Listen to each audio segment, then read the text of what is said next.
বিজেন্দ্র সিংহ, আরো একবার কথা বলবো, যেরকম বলছিলেন বিজেন্দ্র। দেখো, যেটা সুপ্রিম কোর্ট আজকে বহাল রেখেছে 13ই এপ্রিলের সার্কুলার, সেটাতে কি বলা হয়েছিল? সেটাতে প্রথম প্যারাগ্রাফে আমরা দেখি, সেটাতে বলা হয়েছে অ্যাটলিস্ট একজন সেন্ট্রাল গভর্নমেন্টের এমপ্লয়ি বা সেন্ট্রাল পিএসইউর এমপ্লয়িকে কাউন্টিং সুপারভাইজার বা কাউন্টিং অ্যাসিস্ট্যান্ট হিসেবে রাখতে হবে।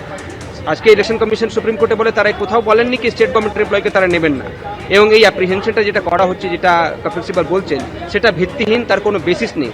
তিনি এটাও বলেন কি রিটার্নিং অফিসার হন সুপ্রিম অথরিটি কোনো একটা কাউন্টিং সেন্টারে, এবং সেই রিটার্নিং অফিসার রাজ্য কাডারেরই আধিকারিক হন, এবং তিনি ঠিক করেন কি কোন টেবিলে কোন সুপারভাইজার বসবেন, আরোরা কি রিটার্ন মাইক্রো অবজারভাররা কী কাজ করবেন, সেটা তিনি ঠিক করেন। সব দলের সেখানে কাউন্টিং এজেন্টরা থাকেন। সেক্ষেত্রে এখানে কোথায় গণ্ডগোলের আশঙ্কা তিনি দেখছেন, এটা ভিত্তিহীন বলে তিনি বলেন, এবং সার্কুলার তারা নিয়ম মেনেই দিয়েছেন, এটাও আজকে ইলেকশন কমিশনের তরফ থেকে জানানো হয়। সুপ্রিম কোর্টও আজকে অবজারভেশন করেন কি তারা মনে করছেন কি কোনো তাদের হস্তক্ষেপ করার এই মুহূর্তে প্রয়োজন নেই।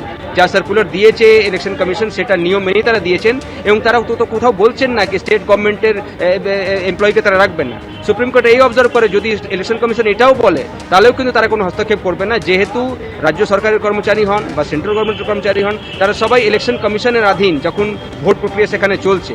সিসিটিভির একটা বক্তব্য রাখেন কপিল সিব্বলকে, সিসিটিভিগুলো সংগ্রহ করে রাখা উচিত, যদি গন্ডগোল হয় পরে সেটাকে তারা চ্যালেঞ্জ করবেন। সুপ্রিম কোর্টে আজকে ইলেকশন কমিশন বলে কি তারা 45 দিন অবধি সিসিটিভি ফুটেজগুলোকে সিকিউর রাখেন, যেহেতু 45 দিনের মধ্যে কোনো ক্যান্ডিডেট বা সেই এলাকার কোনো ভোটার ইলেকশন পিটিশন ফাইল করতে পারেন, এরকম নিয়মের মধ্যে রয়েছে। 45 দিন তারা এমনিও প্রোটেক্ট করে রাখবেন সেটাকে, এবং যদি কোনো জায়গায় মামলা ফাইল হয়, সেক্ষেত্রে যতক্ষণ না মামলা নিষ্পত্তি হচ্ছে, সেই সিসিটিভি ফুটেজগুলো সেইভাবে সংগ্রহ করে রাখা থাকে। সেক্ষেত্রে তারা বলেন কি যে অভিযোগগুলো করা হচ্ছে বা যে আশঙ্কা প্রকাশ করছে টিএমসি, সেটা ভিত্তিহীন। একেবারে যে আশঙ্কা প্রকাশ করা হয়েছে তৃণমূল কংগ্রেসের তরফ থেকে, সর্বোচ্চ আদালত মনে করছে সেই আশঙ্কা ভিত্তিহীন, আর সেই কারণে নির্বাচন কমিশনের যে নির্দেশিকা ছিল 13ই এপ্রিলের, সেই নির্দেশিকাকেই মান্যতা দিয়েছে বা সেই নির্দেশিকা বহাল থাকবে বলেই নির্দেশ দিয়েছে সর্বোচ্চ আদালত। আমরা কথা বলেছিলাম এই প্রসঙ্গে তৃণমূলের মুখপাত্র শান্তনু সেনের সঙ্গে, কি বলছেন তিনি এই নিয়ে শুনবো। 2023 সালে বিল পাস করিয়ে সুপ্রিম কোর্টের চিফ জাস্টিসকে সরিয়ে দিয়ে নরেন্দ্র মোদী এবং অমিত শাহ গণেশ কুমারকে ইলেকশন কমিশনের মাথায় বসানোর পর থেকে সব রকম ভাবে বিজেপির আজ্ঞাবহ দাস হিসাবে তিনি কাজ করেছেন।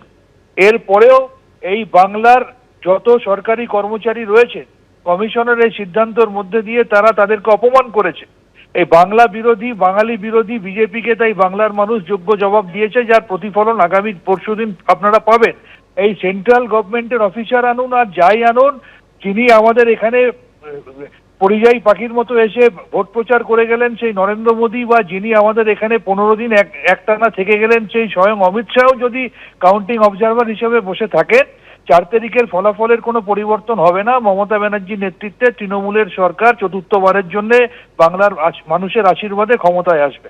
এবিপি আনন্দ, এগিয়ে থাকে, এগিয়ে রাখে।